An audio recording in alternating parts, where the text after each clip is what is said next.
Right, so can you guys see my screen now? Yes, sir. Yes, sir. Sir. Okay, okay. So I hope that you guys heard what I have said a while ago. Hindi, kasi mamaya ang hirap eh. Akala ko nandiyan kayo tapos wala pala. Anyway, so yun lang naman yung dalawa. Wala na kayong sasagot ang laboratory and then this will be our last meeting. Okay? Alright. So for chapter 5, the title for this one is Everything Needs to be Secured. Well, in this chapter, actually this one's like more on a common sense already because as you may all know, if you're a computer engineering, if you're an information technology, or any course that is related to computers, this is the basic things that you need to do already, right? Uh, we don't do dumb things when it comes to our data. Okay, so of course, alam nyo na yung mga bagay na dapat and mga hindi dapat. Okay. Well, for the sake of discussion, so we will discuss this one. There are still maybe 10% knowledge that you will gain from this chapter, but most of them are, yeah, common sense or general knowledge already. All right, so without a further delay, let's start. So, types of data. So the very first question here is, has data really changed? If you're going to think about it, like we have audio data, uh, video data, numerical data, string data. Like we have a lot of datas. But if you're going to analyze those and then, parang, paano ba? We're going to dissect, okay, every bit, okay, every byte, it will still arrive into our zeros and ones numbers. Wherein ah, iba't iba lang sila ng variety, okay, pero pare-parehas pa rin sila ng originality, okay, or yung foundation of forming the data. So they're still composed of zeros and ones, right? So what has changed is the quantity, yes, padami na ng padami, and the volume, yes, palaki na rin ng palaki, and then the value, yun na nga. So literal dumadami sila and then dumadami na rin yung klase ng mga quantities na yun. Okay, so maybe there's already million, I'm not sure, maybe thousands or hundreds of thousands or maybe even millions of varieties of data. And immediately, immediately generated data. Okay, so yun lang naman yung mga nagbago. Pero when it comes to uh, parang pinaka-foundation, they are still groups of ones and zeros. Okay? And so, with those data, meron tayong tinatawag na mga PII and the others are just not PII. Okay? So, meron tayong dalawang klase, the PII and then the others who are not PII. So, what is this PII? So, PII is personally identifiable information. Okay, so ito na yung mga information ng bawat tao, ng isang tao. Okay? Na let's say, very personal, okay, na let's say, sa bank account, okay, yung mga specific na gano'n na lang. Yung mga email address, mga passwords, ano pa ba, or any personal na pwedeng may makuha na information sa'yo na magagamit nila sa'yo. Okay. So, yeah, that's the meaning of personally identifiable information. Or sometimes we call this one sensitive personal information. Okay? So that is any data relating to a living individual that can be used on its own or with other information to identify its contacts, its location, its address, etc. etc. na pwedeng magamit ng kung sino man yung nakakuha ng data mo. Okay? So, yeah. So, ito yung mga examples ng mga PIIs natin.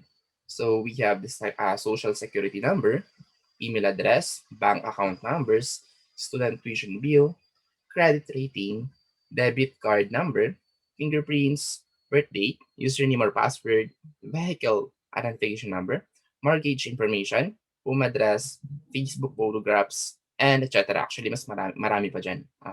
So, as you can see, Yung nasa left side natin, this is anything that is personal, okay? That can pinpoint someone, locations, that can tell someone's face, this one is ganito. Kasi nakita natin siya sa data na, ito siya, ganito siya. So, pwede natin siyang gamitin, blah, blah, blah. So, marami nang pwedeng mangyari kapag naging public yung mga personal information. Okay? So, okay din na gumawa ng mga parang tawag dito. Kumbaga sa laro, IGN, in-game name. Pero kung sa mga social medias, wag mong gamitin yung real name mo. Okay? Especially your birthday. Okay? Kung if possible, ibahin mo lahat. Okay? Kasi naka-public na yung mga information sa internet. Okay? And then the rest are just informational. Okay? Which is not um, parang personal to a person. So hindi na siya matatrack gamit ang information na to that specific person. So ito yung mga rain gauge, value, number of cars through an intersection. It's like more on general information with our environment. Okay, hospital emergency use per rate, state pala, average plane capacity, etc. etc. Okay? So again, we only have two kinds of data, the PII, and then the rest are not PII, which is just informational. Okay? Alright, so moving on. So, supposedly this will be your laboratory number 17 kung sakaling may time pa tayo. But then again, we don't have enough time anymore. So, kung ano yung mga pinagawa ko this past two meetings, alright, past two meetings ba? Yata. So, yung mga laboratories na yun na lang yung tapusin nyo hanggang next week before your final exam. So, in-include ko lang dito, okay? Pero, you don't need to do this one anymore. So, supposedly, well, sobrang dali lang din naman itong sakali. Supposedly, kung gagawin nyo to, meron ng dalawa, may pre-made ng dalawang sensors, and then, yung sensor na yon kukuha kayo ng mga data na pwede niya makuha. Okay, let's say, temperature, etc. etc. So, any data that you can get from that or from those two sensors. And then may additional two wherein kayo naman yung mag-iisip ng dalawang sensor and then kung ano yung makukuha niyan dito. And then i-identify nyo lang naman kung PII ba siya or hindi. Kung informational lang ba siya or it could be used for personal information to someone. Okay. So, ganoon lang naman tong laboratory number 17. Real quick and easy. So, still talking about data. So, who wants our data? So, we have two types of person, okay, who wants our data. Okay, because basically anyone wants our data kung sakaling interesado sila sa'yo. Pero meron tayong dalawang klase ng tao. Okay, we have the good guys and then the bad guys. Okay, so for the good guys, those are the legitimate companies who has an agreement in place that gives them permission to use the collected data about you for purposes of improving their business. Okay. So, kailangan nila itong ganito, ganyan, ganyan. Siyempre, parang background check na rin. Magtatrabaho ko sa isang company. Maliban nila kung magnanakaw ka, di ba? So, kailangan yung legitimate na data yung ibibigay mo. Okay. So, hindi lang basta-basta data. So, remember those terms and conditions or terms of service and agreements. So, mostly, ang lagi ko lang nababasa kapag sa terms and conditions, do you agree that all of the information about is true and blah blah blah? Kasi kapag hindi, parang pag nagsinungaling ka na doon, okay, so pwede ka na nilang kasuhan. Doon pa lang, nag-agree ka doon, pero nagsinungaling ka naman pala. Parang dami yung data na nilagay mo, okay. Doon pa lang, pwede ka na nilang kasuhan. So dapat, totoo yung ibibigay mong information kapag sa mga legitimate companies. Okay? So, uh, as usual, we don't read those things. Okay? Pero the next time that you are presented with one, so take the time to read through it. Okay? Especially kapag contract yun sa trabaho or terms and agreement sa trabaho. Okay? So take time. Kahit abutin ka pa ng 3 hours, 4 hours para lang matapos yung 4 pages or 5 pages or even 10 pages of terms and conditions. So basahin nyo. Okay? So, yun yung mga mahalaga. Pero kapag sa mga laro, sa mga application na ini-install natin, lahat naman yun may mga terms and conditions. So, yeah, I think It's okay not to read those. But, for uh, pag meron kang time, okay, siguro basahin mo din. Okay, masaya din magbasa kahit paminsan-minsan. Okay, so let me give you one good example kung bakit dapat basahin mo. Okay, so may napanood ako sa YouTube. Okay, disclaimer, this not came from me. Napanood ko lang. Okay. So, do you guys all know the application TikTok? Yes, sir. Okay. So, Yes, yung sir. TikTok na yun came from China. Okay. And then nangyari lang na this guy that I'm watching is parang mainit yung dugo niya sa China. Okay. Well, totoo. Parang agree naman ako sa kanya kasi nga coming from China, 'di ba naban yung umpisa natin sa bakit mainit yung ulo niya sa mga Chinese. So naumpisan 'to sa issue sa Huawei. So ang pinakadahilan kung bakit tinanggalan ng parang ah, rights na magbenta sa US or magkaroon ng Huawei sa US is dahil meron tayong mga parang ah, ano bang tawag dito? Backdoor hardware. Okay, parang mga pre-made hardware na siya wherein ma-access siya ng mga, yun, yung gumawa sa kanya. Let's say, yung company ng Huawei. So, maraming nahanap yung US dati na backdoors dun sa, let's say, sa mga Huawei brands. Okay, especially yung mga, yun, yung mga routers natin. Kaya nga, hindi safe eh. Okay, kasi hindi natin alam kung may backdoor ba talaga yung mga. Then yung Huawei napatunayan na may backdoor kaya na-ban yung Huawei dun sa US. And then, knowing that na parang gano'n na yung parang issue niya sa China. So ngayon, parang lahat ng application, okay, lahat ng mga products ng mga Chinese, parang inimbestigahan niya.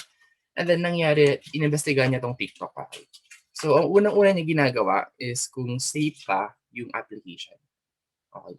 So nung parang inaral niya yung terms and agreements or terms and condition. So binasa niya lahat ng ganito, ganito, ganyan.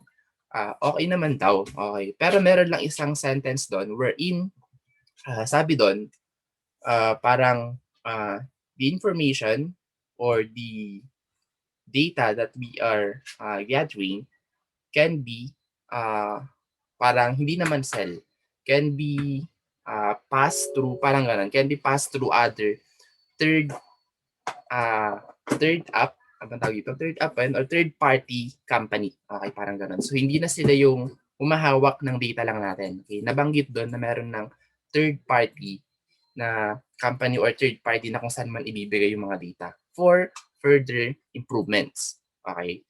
So, though nabanggit do'n na parang ibinibigay na yung data sa atin, pero hindi natin alam kung binebenta na ba yung mga nakukuha nilang data. Okay.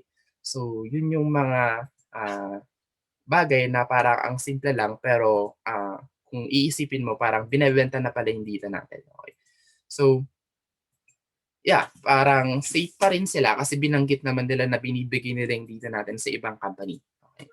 So, kahit na naibigay na nila pero nasa terms and condition, kasalanan natin kasi hindi naman natin binasa. Okay. So, yun lang naman. Though wala namang napatunayan na may parang backdoor siya na nata-track kung anong ginagawa natin, so on and so forth. It's just that the data that we are uploading in the TikTok, especially mga sayaw-sayaw, yung mga ganyan-ganyan, is not safe, okay? Not completely safe in the hands of TikTok company only. So, pwedeng mapunta rin sa ibang company. Alright? So, yeah. So, good guys, alam niyo na 'to, we have the white hat hackers. So kailangan natin ng magaling din of course na hacker, but they are the white hat, okay? So, those white hat hackers are paid by legitimate companies and governments to test the security of a device or system. So ito yung mga mostly ginagawa ng malalaking kumpanya, okay? Possible hindi lang literal na white hat hackers. Kumbaga may kakayahan din kung paano mangwasak, okay? So at the same time, nagiging black hat hacker siya. Kasi paano niya malalaman yung mga attacks na manggagaling kung hindi siya or hindi niya alam kung paano atake yung kalaban. Okay? So basically, a white hat hackers is more, alam niyo na, mas matalino para sa akin na kapag sinabing white hat hackers, this guy is much more better than a black hat hackers. Kasi mostly kapag black hat hackers, yun, puro pangwasak lang. Okay. Wawasakin lang nila yung isang bagay. Pero kapag white hat hackers, so it can be restored and then it can be defended, of course, at the same time. Kasi alam niya kung paano attack yung black hat hackers. So when we say white hat hackers, their goal is not to steal or modify data, but to help to protect it. Okay? So, yun yung mga good guys, okay, na kumukuha ng data natin. Right? And the other one is the bad guys. So, very general na to. So, hindi ko na siya masyadong i-explain. All you guys already know this one. Um, they are the black hat hackers, okay? Wherein want to access collected data for many nefarious reasons. So, normally, so, ito yung parang, actually, ito muna. Saan tayo dito? Ito. So, parang ito yung parang pinaka-popular wherein the hackers, they can access your user's ID and passwords to steal identities. So, parang ito yung pinaka-in layman's term pag sinabing hacker, may email and password, so ganun na kagad. So, hindi. Okay, meron ding iba dyan. So, they just want to sell the information to a third party. So, ito na yung sinasabi ko kanina. Okay, wherein TikTok is maybe one of the bad guys. Though inelaborate naman nila na parang gano'n, napupunta sa third party yung mga data na nakukuha nila. Okay, hindi lang natin alam kung parang nabebenta ba nila or binibigay talaga mismo nila for free. Right? And then the maybe want to modify the data or disable the functionality on a device. You want to disrupt or damage the image of a legitimate company.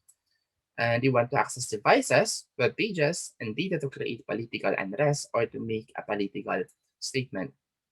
Then yung nabanggit ko kanina about IDs and password. And then to access data to commit a crime. And then some people, okay, who doesn't have a bad intention.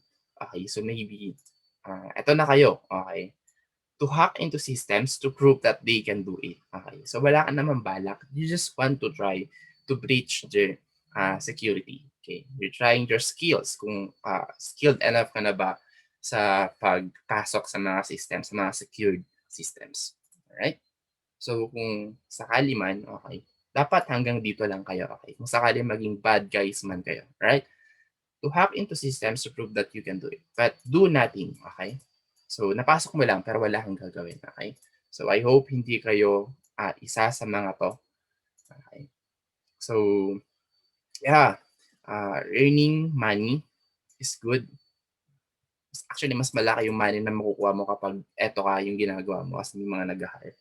Pero, nasa konsensya mo na yan, okay? So, wala namang ginagawang masama sa'yo yung tao, pero yun yung inutos sa'yo ng, let's say, nag-hire sa'yo, eh malaki yung bayaran. So, nasa sa'yo na yun. Pero I hope hindi kayo isa sa maging ganito, okay? Hanggang dito lang kayo, okay? To hack into systems to prove that you can do it. Right? So, supposedly, yun, gagawin nyo rin tong laboratory number 18. Actually, I highly recommend na gawin nyo tong laboratory number 18. Internet fingerprint. So marami kayong matututunan dito. Pakita ko na nga lang. Okay. Though hindi na to requirements, pero marami kayong matututunan dito.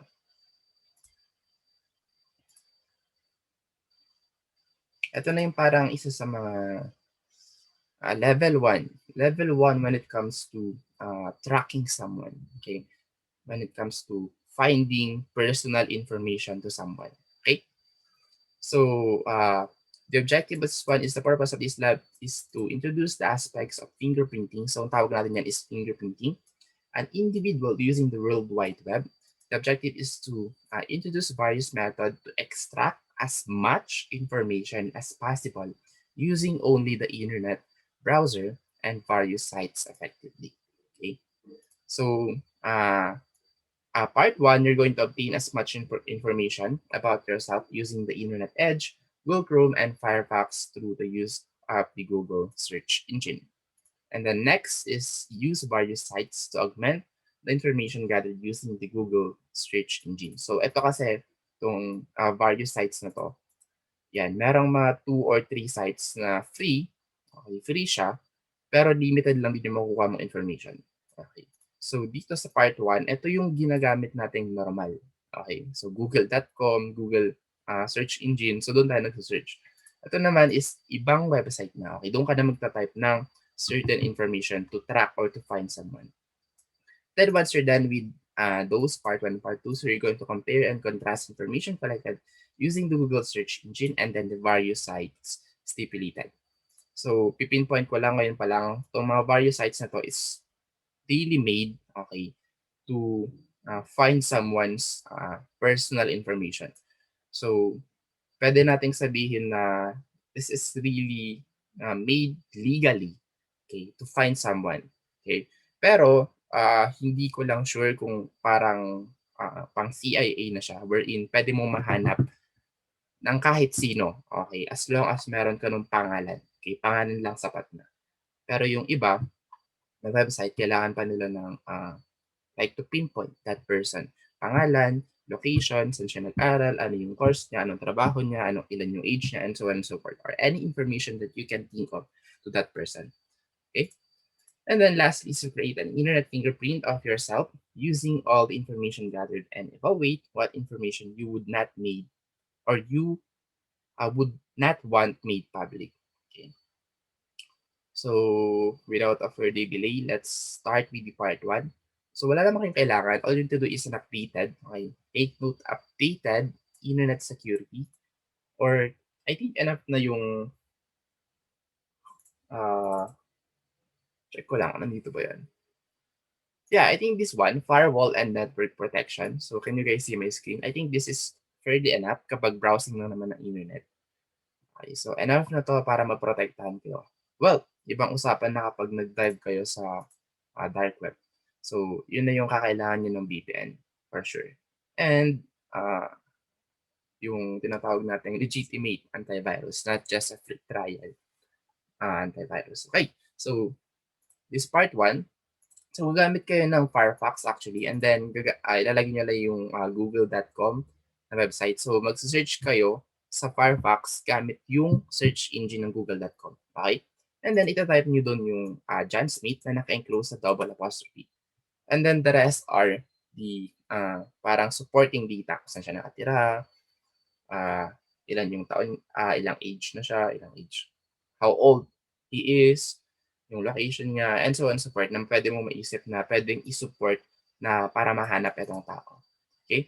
And so on and so forth. And then, i-document ko lang lahat yan dito. Okay? Kung ano yung mga nahanap yung information regarding with that person. Okay? So, kahit sinong tao, pwede yung ilagay dyan. And then, ito na yung gagamit kayo ng various sites. So, we have the people.com. Okay? This one is free people search online to search internationally for additional information that the Google search engine may have missed. Okay? So, parang ito na yung mas thorough searching ng mga tao. Okay? So, sa Google kasi, yung parang pinaka-basic na yung papakita niya. Ito naman is yung additional information pa kung sakali nakukulangan kayo. Okay? So, ganun din, same process. Ilalagay niyo yung pangalan and yung mga supporting data and then type enter and then lalagay niyo lang dito kung ano yung mga nakuha niyo information. And then the next third party, ano ba tawag dito? Another website na gagamitin nyo is the Zaba search. Okay. So, similar lang din siya dito sa people.com. Pero may nagkaiban lang, itong people.com is parang pangkalahatan. Okay. But this Zaba search is US-centric site only. So, mostly kapag may gusto kang hanapin na tao, okay, na taga-US, so Zaba search might be an option for you. Okay. So, pwede nyo siyang gamitin. Okay.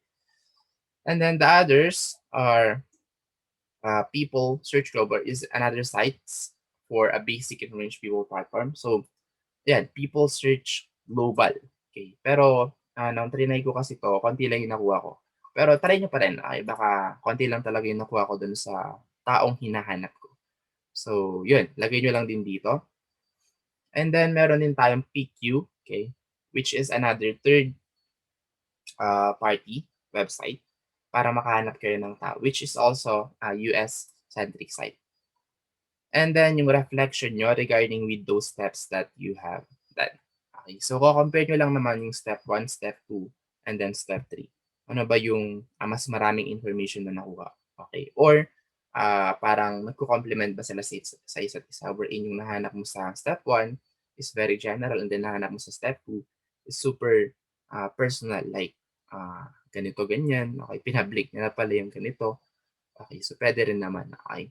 And then, so on and so forth. So kung ano pa man yung mga pwede nyong i-compare. Alright? So, just make sure na updated yung internet security.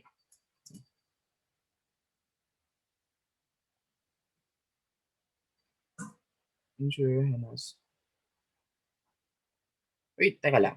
Baliktad yata yung pagkabasa ko. Please ensure Windows Enhanced Security is turned off on the PC prior to commencing. If you're unsure, please confirm. Baliktad. Okay, baliktad. Sorry. So, sabi dito, I think you have to turn off your firewall, okay, para ma-access nyo yung certain websites na yun. Okay? Yung mga PQ, yung mga people.com, yung Zaba search, and so on and so forth. Okay. So, yeah, I think you won't be able to browse those websites. Pero just in case, okay, kung nababrowse nyo naman without turning off your, or without compromising your security, or yun, yung mga firewall natin. So, mas maganda, okay, para mas safe kayo. Pero just in case hindi nyo ma-browse, then we don't have a choice but to turn off the internet security. Okay. So, yeah. Any questions so far? Up to this point? Oops. None, sir. May napindot ko. Yeah. Okay, so that's your laboratory number 18. Okay, so try nyo. It's very fun. Okay, parang no pressure. Kung ano lang yung makuha yung information, then yun na yun. So, security best practices. So, very common naman na to. Okay, so alam nyo na yung mga dapat yung gawin. Pero marami tayong dapat i-consider. So, hindi lang sa pag-tweaks ng configuration, ng settings, ng antivirus, and so on and so forth. So, papasok natin yung mga protocols.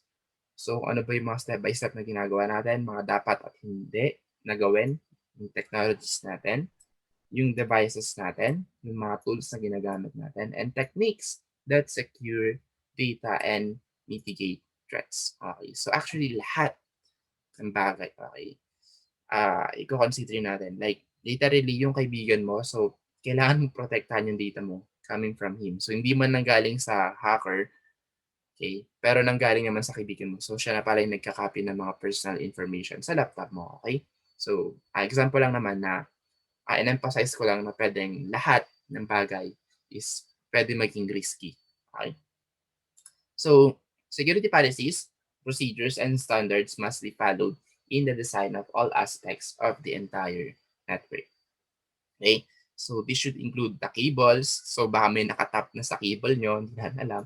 Data in transit, stored data, networking devices, and the end devices. So, kung sino ba yung manakakonect dun sa network mo mismo. Okay? So, ito lang naman yung mga steps. Mga bagay-bagay pala na kailangan mong i-check, okay, para lang maging secure ka.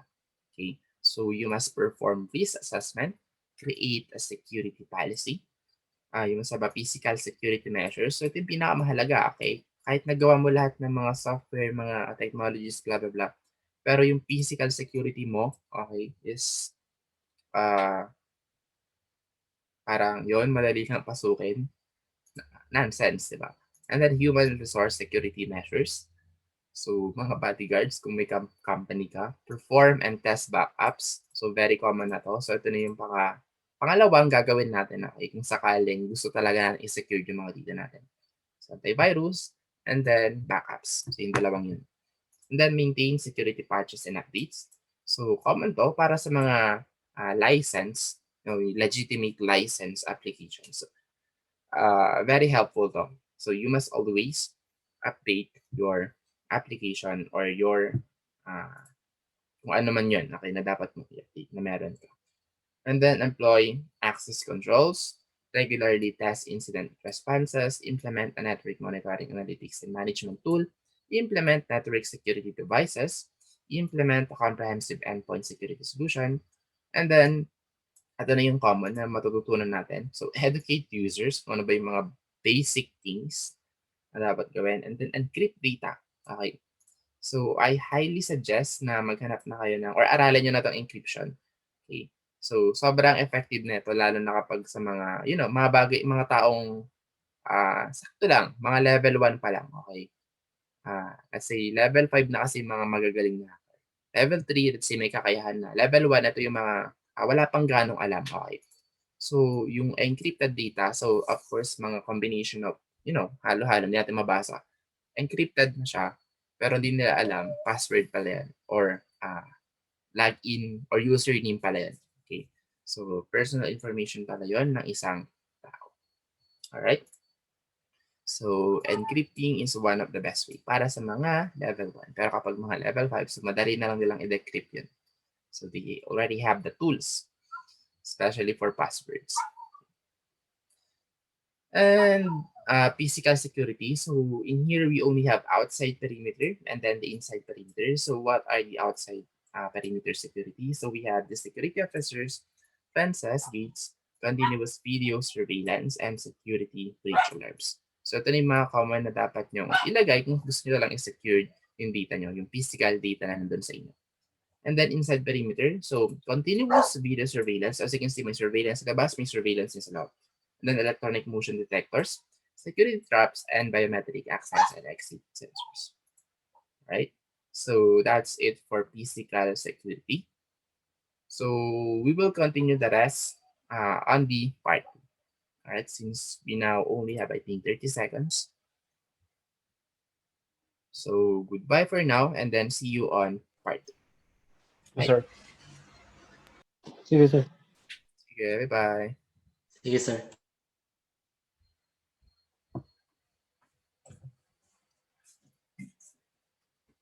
Alright, so without a further delay, let's start.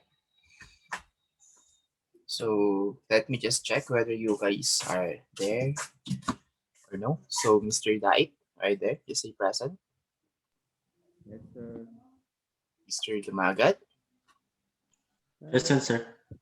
Mr. Corpus, Present. sobrang last para speaker. Mr. Kagiwa, Present, sir. and Mr. Dancel, Present, sir. and then Mr. David Johnson, Present, sir. Mr. Carino, Present, sir. Mr. Bisenyo, Here, sir. Present. Mr. Miklay,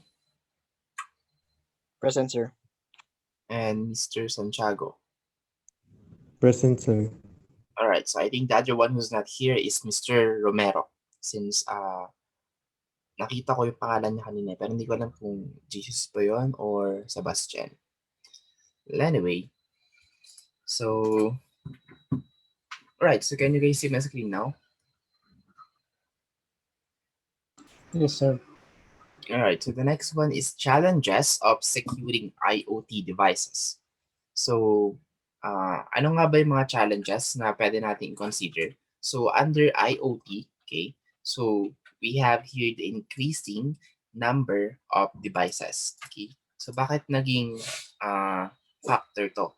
Kasi let's say, sa network mo, ito lang yung mga registered devices. Okay, and then those registered devices or versions of devices are the only thing that you have filtered.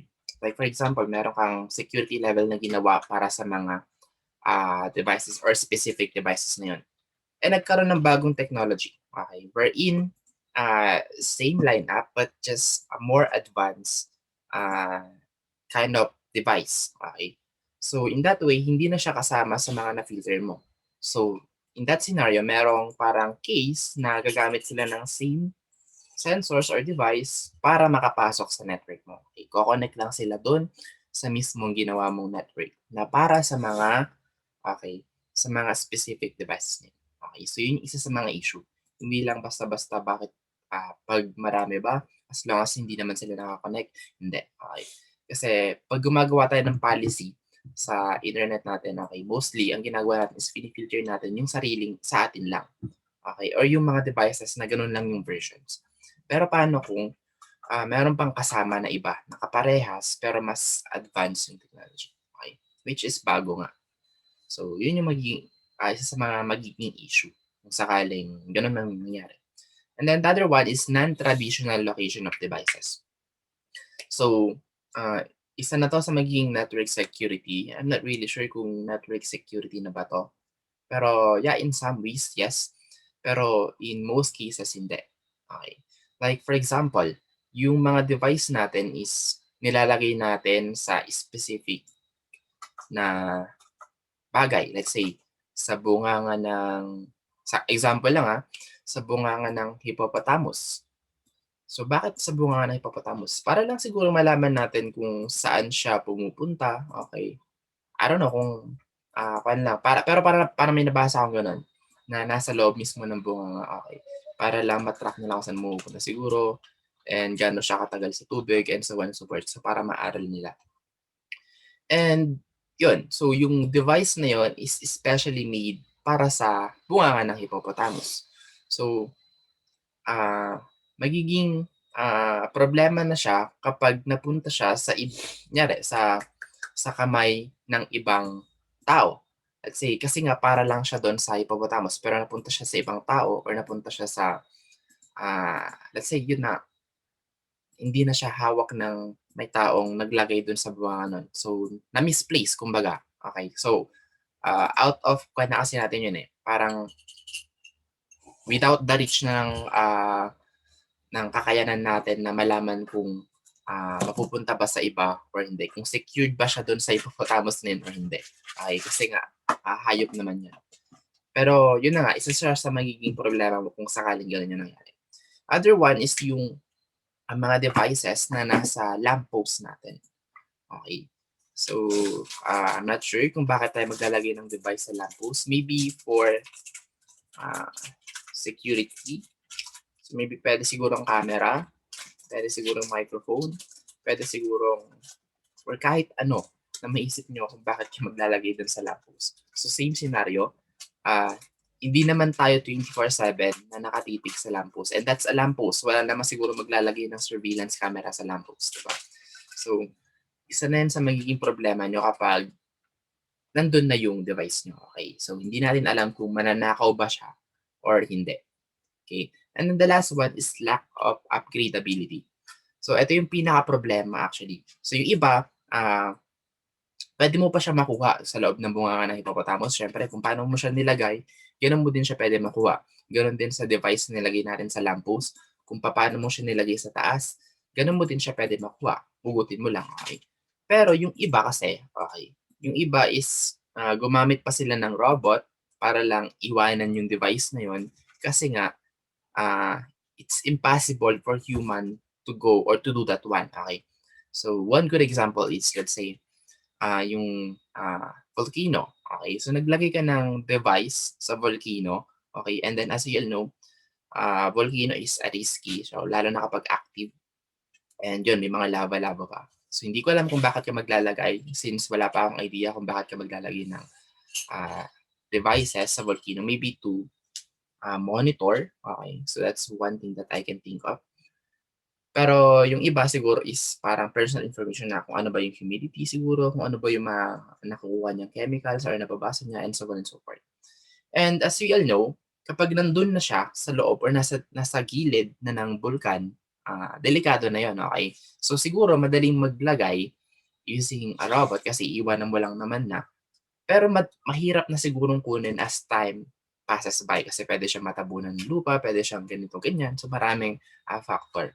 So in that case, hindi na siya pwedeng i-upgrade pa. Unlike yung nabanggit ko kanina, yung nasa lamppost ng sabungan ng hippopotamus, so pwede mo pang baguhin or pwede mo pang i-upgrade. Pero eto, okay, hindi mo na siya ma-upgrade. Which is under network security. Kapag hindi mo ma-upgrade and kapag may ibang tao na nakakaalam kung paano i-access yung device na yun, then yun na yun. Okay, so goodbye to that device na. So, pwedeng sila na yung may control, out of control ka na. Alright? So, yun yung mga bagay na pwede nating parang maisip na mga when it comes to increasing number of devices, when it comes to non-traditional location of devices. Actually, marami pa. Those are just my ideas, okay? When it comes to those specific factors. Okay? So, safe Wi-Fi usage. So, kung wala tayong control sa mga devices na to, eto na, meron na tayong control when it comes to our Wi-Fi. Okay? So, ito lang naman yung mga bagay-bagay na pwede natin gawin para maprotektahan tayo from unauthorized access to our Wi-Fi. So, very common naman na siguro to. Sinasabi na rin naman na siguro to nung nag-install. Or kung hindi man, then gawin nyo na ngayon, okay, as soon as possible. The earlier, the better. So, change the default administrator password. And then change the network service set identifier, okay? O yung SSID natin. So, ito yung pinakadalawang mahalaga. Bakit? Lalo na sa PLDT. Hindi ko alam kung alam nyo to, okay? Kasi for PLDT, sobrang dalin lang i-hack. Okay, mas mahirap pang i-hack yung glue, actually. Kasi sa PLDT, meron tayong default na generator, okay, default na generator ng password and then default na generator ng SSID. And then kapag yung kapitbahay mo, hindi nila pinalitan yun, sobrang dali lang i-hack nun, okay? We have a lot of applications that can hack the Wi-Fis or the routers, specifically the routers of the PLDT, okay? So, meron bang naka-experience sa inyo nun? May gumawa na ba sa inyo nun? Well, aminado ako, ginawa ko na yan. Ilang beses na, ginagawa ko pa rin hanggang ngayon. May gumagawa ba sa inyo? PLDT lang ha. Meron, Sa sir. Yes, sir. Ginawa Yes, niya na. sir. So, may mga ibang nakaka-relate sa akin. Kasi baka sinasabi ko, totoo ba yun, sir? Ganito, ganyan. Hindi. So, meron talaga. Marami na mas bagong version, mas mabilis. Kasi kagaya dati, ang problema kasi noon, yung application na ginagamit namin dati, dapat sobrang lapit mo. Kasi kahit na, let's say, 1 meter na nga lang yung pagitan, ang magpapakita doon is 2 bars. Hindi ko alam kung bakit ganun, 2 bars lang. Which is dapat, alam mo na, parang dapat 4 bars kasi nga 1 meter lang naman pagitan. So, yun naman yung naging problema. So, pag naging 4 meters, which is supposedly sakop pa rin, okay, pero yun na, paputol-putol na yung connection. And then, kapag hindi naman kailangan, okay, pag hindi naman kailangan i-advertise, do not advertise your SSID name, okay?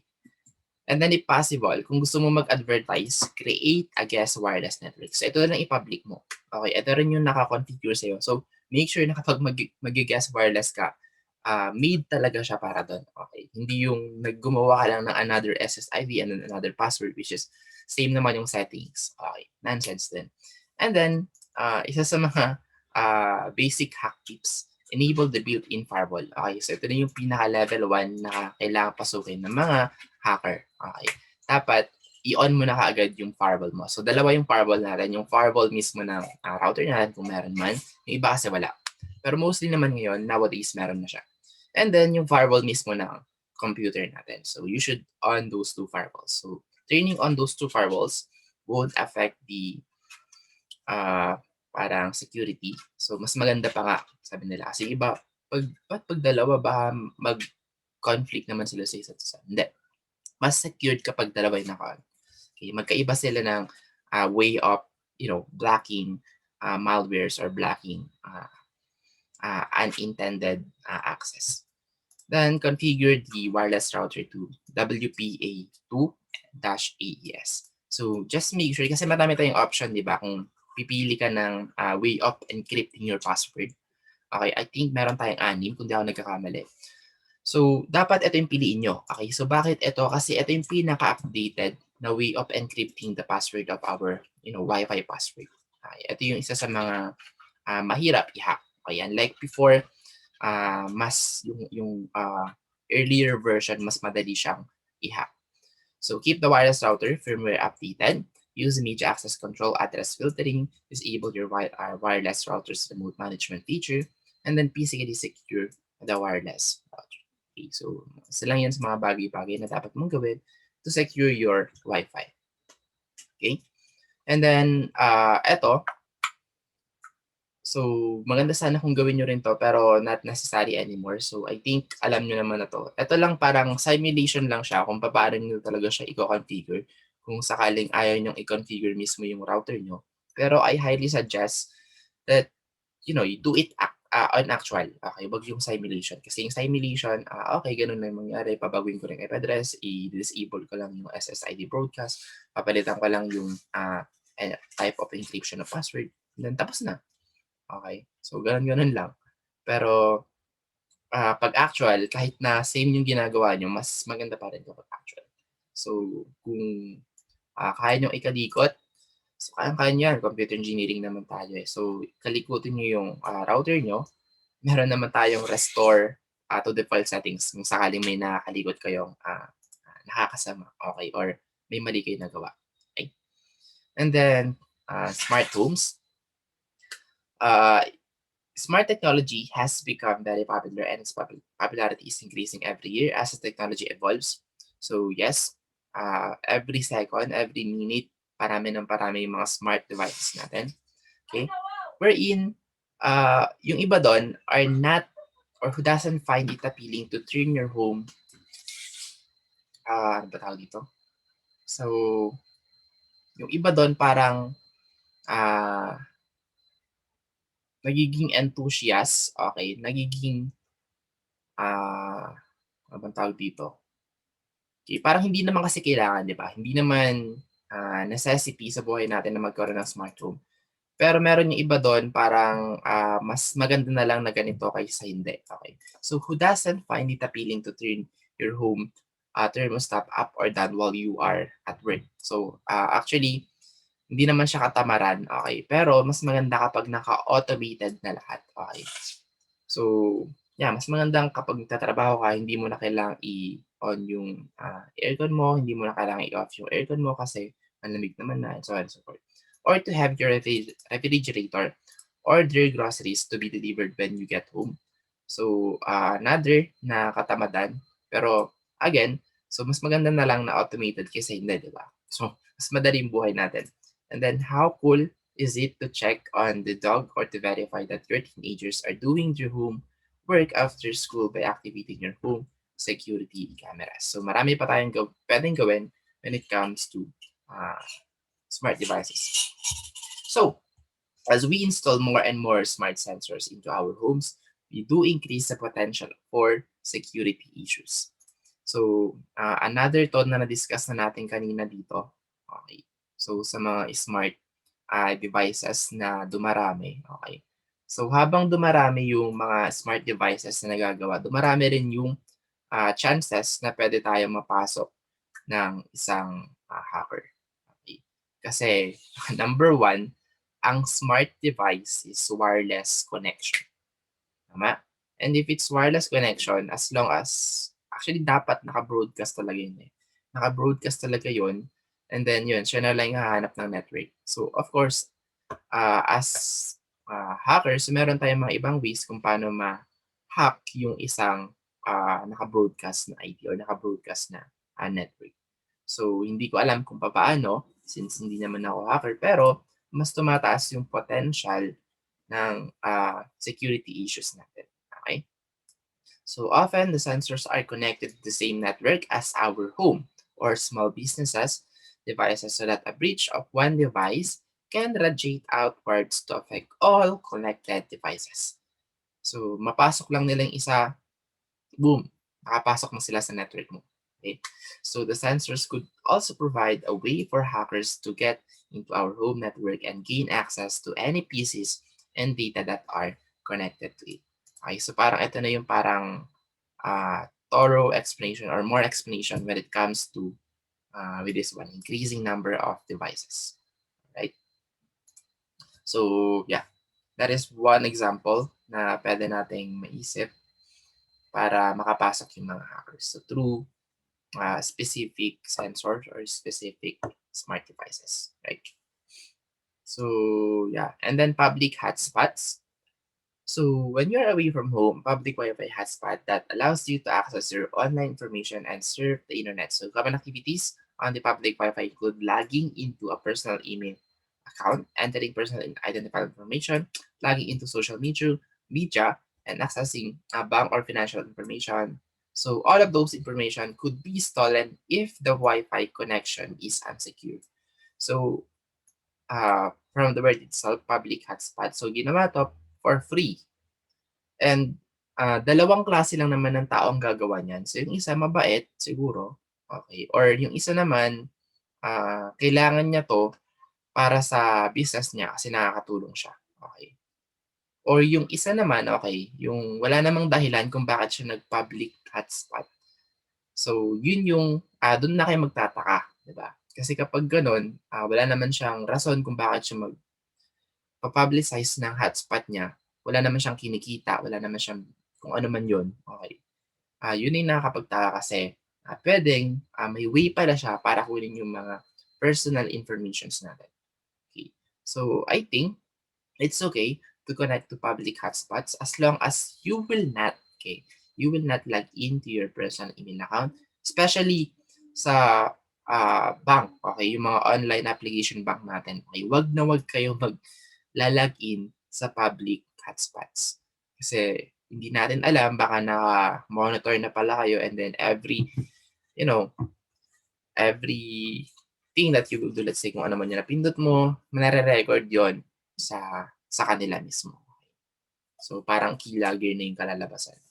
So wag na wag niyong gagawin. And then wag na wag din kayong let's say kung titingin kayo ng mga pictures nyo na naka-connect sa WiFi. So pwede kasing naka-monitor ng screen nyo. So kung meron man kayong mga nude pictures doon, then wala na, nakuha na yung mga nude pictures nyo. So may copy na sila.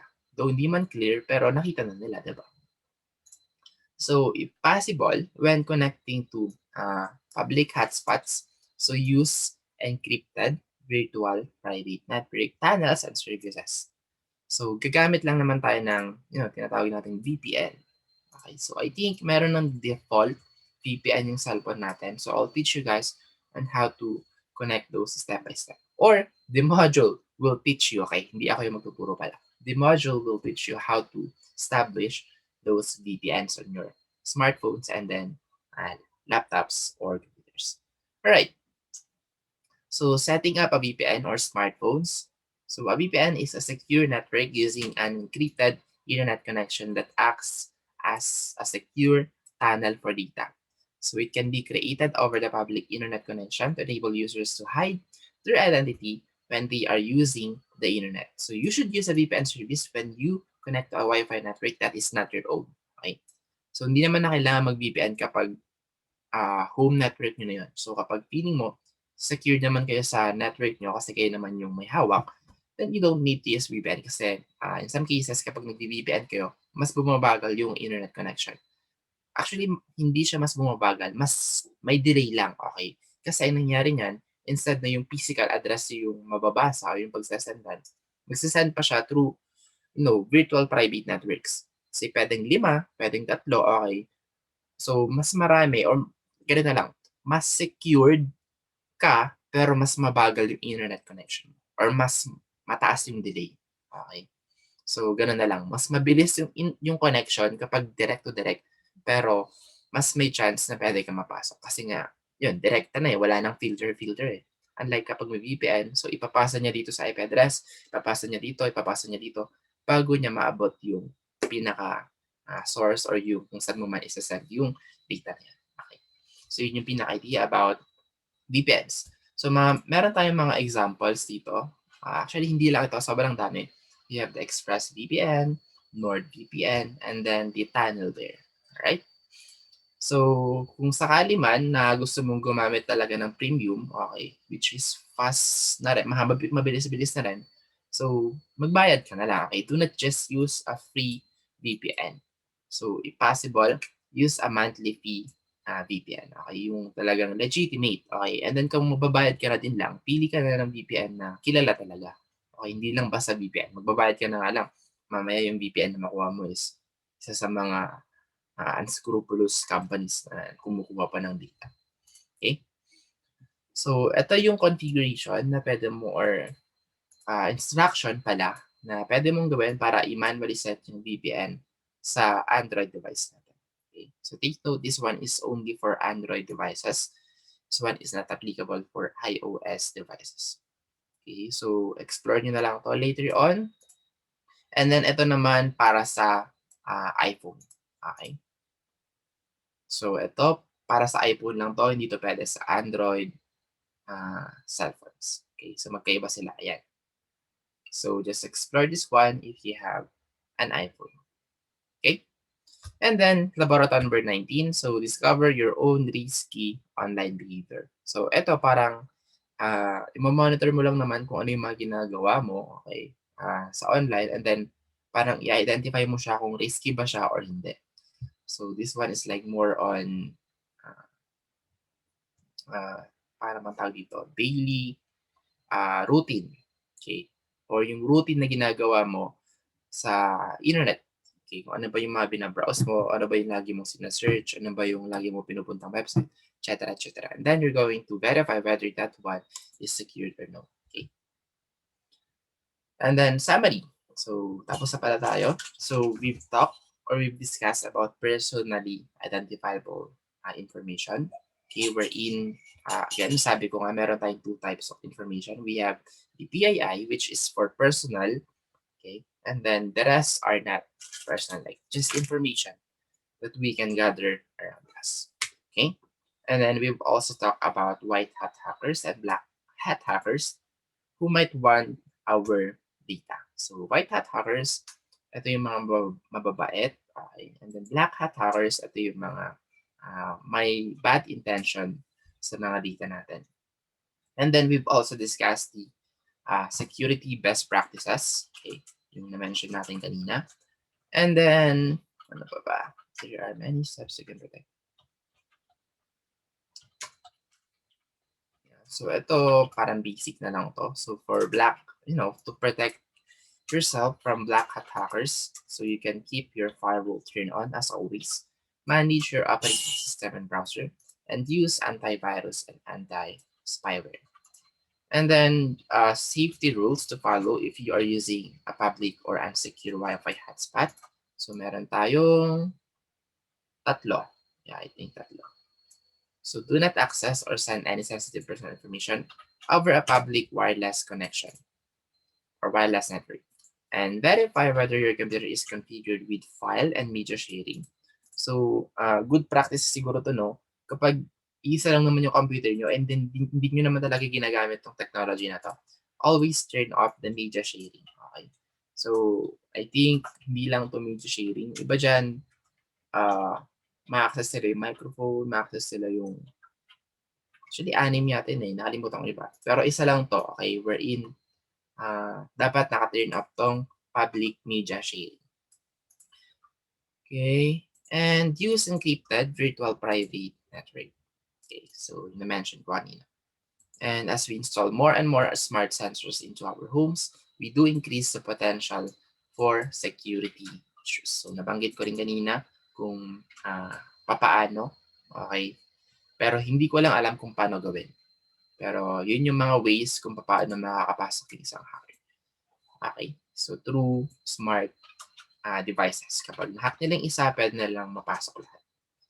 Right? And then here's my reference which also came from IoT. So sa Red Acad pa rin naman to. And that's it for this chapter number 5. So as you can see, sobrang dali lang niya. Like 90% alam na alam niyo na yun. And then siguro 10% lang yung nakuha niyong knowledge when it comes to chapter 5. So that is why saglit lang siyang na-discuss. Anyway, do you guys have a question so far?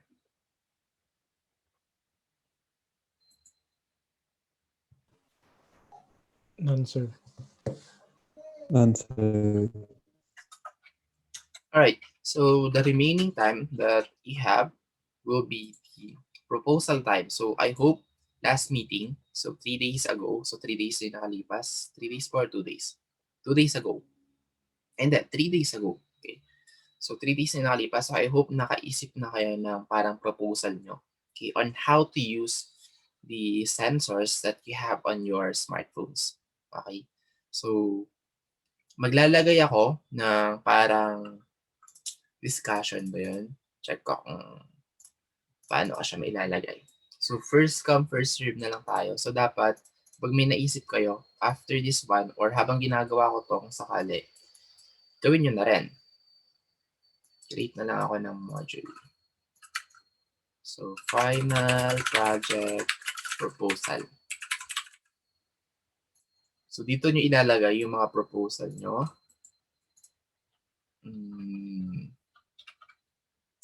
Set discussion or assignment. Check ko to.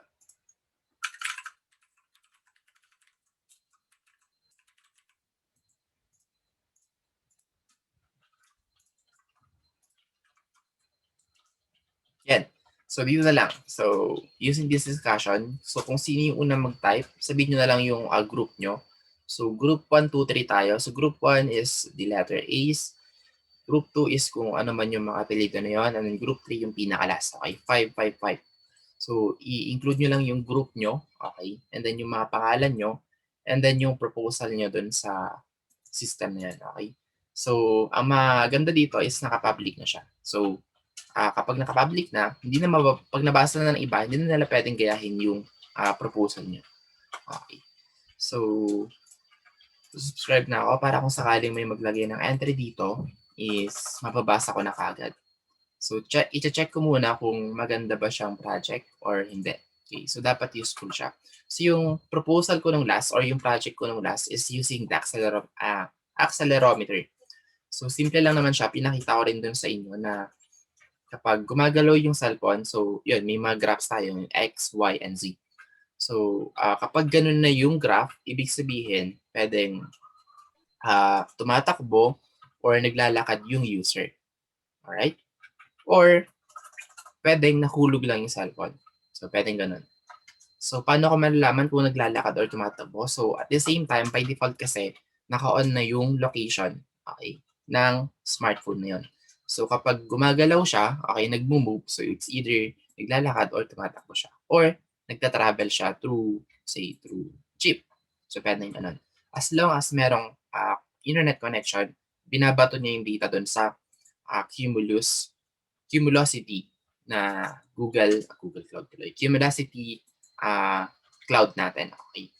So, yun, ipakita nyo lang naman na ganon yung mangyayari kapag ganito. Okay. Ibigin nyo lang ako ng scenario kung bakit useful siya as a project for our IoT.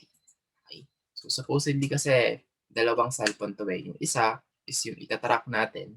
Yung isa naman is yung nang tatrack kasi ang weird naman kapag tinatrack mo yung sarili mo. Though pwede pa rin naman. Okay. So, that's why 5 kayo para makatotohanan kung sakali. Okay. So, ito na yung ginagawa ko. Ano na bang nangyayari dyan? So, ito na rin yung ginagawa ko. Ano na update dyan? And so on and so forth. Okay. So, ilagay nyo lang dito yung ideas kung ano yung mangyayari kapag ganito ganyan. Okay. So, bigyan nyo ako ng scenario. So, para lang kayo nagkikwento and kung bakit ito yung effective na way para ma-monitor mo yung isang bagay. So, ipapublic ko na to ngayon. So, ilagay nyo lang dito yung proposal. Okay? So, clear ba tayo doon? So, marami, kahit simple lang, kahit wag nang complicated. Okay? So, marami naman sigurong ideas sa may isip dyan kasi marami namang sensors. So, may question or clarification ba tayo? So, i-check ko to bago or after ng final exam nyo na lang. Okay. So, pwedeng after ng final exam nyo. So, just let me know kapag magpapacheck na kayo. So, ide-demo nyo na lang. So, paano nyo papacheck? Ide-demo nyo na lang. Gagamit na lang tayo ito. Zoom meeting. Papakita nyo lang, sir, ito na yung ginagawa ng smart device. And then, ito na yung reading namin sa graph. So, kailangan, yun, may camera lang naman kayo and then microphone para makapag-usap tayo. And then, yeah, that's it. Kahit isang tao lang yung mag-present or pwedeng dalawa, okay. Or tatlo, kung gusto nyo yung tatlong device yung naka-connected. Okay, so, ganun lang naman.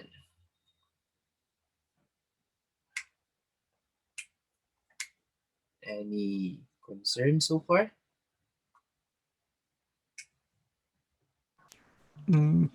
Wala pa, sir.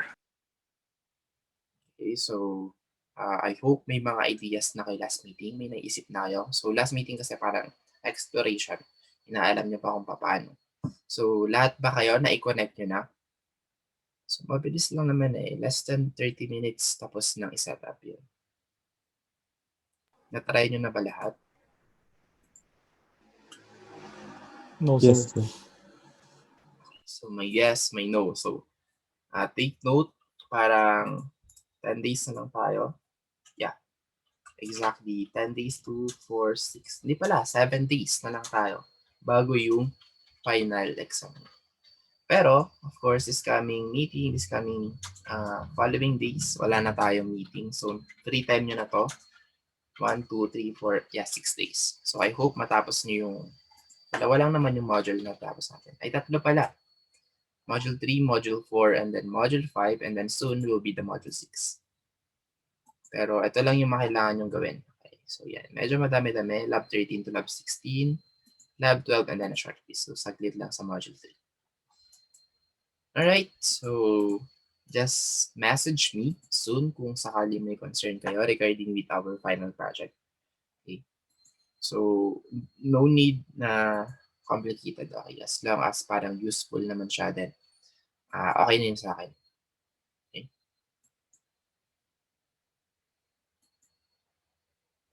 Alright. So, kung wala nang question, so, yeah. You guys may now leave and then have your lunch if you haven't ate your lunch yet.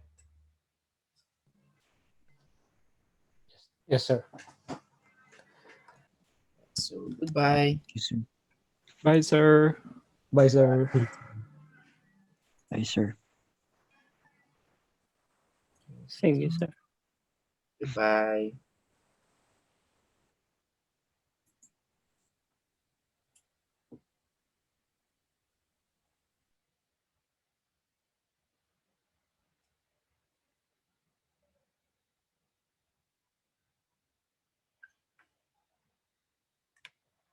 How about you, Mr. Jesus Romero and then Mr. Denzel? Do you guys have a question or clarification?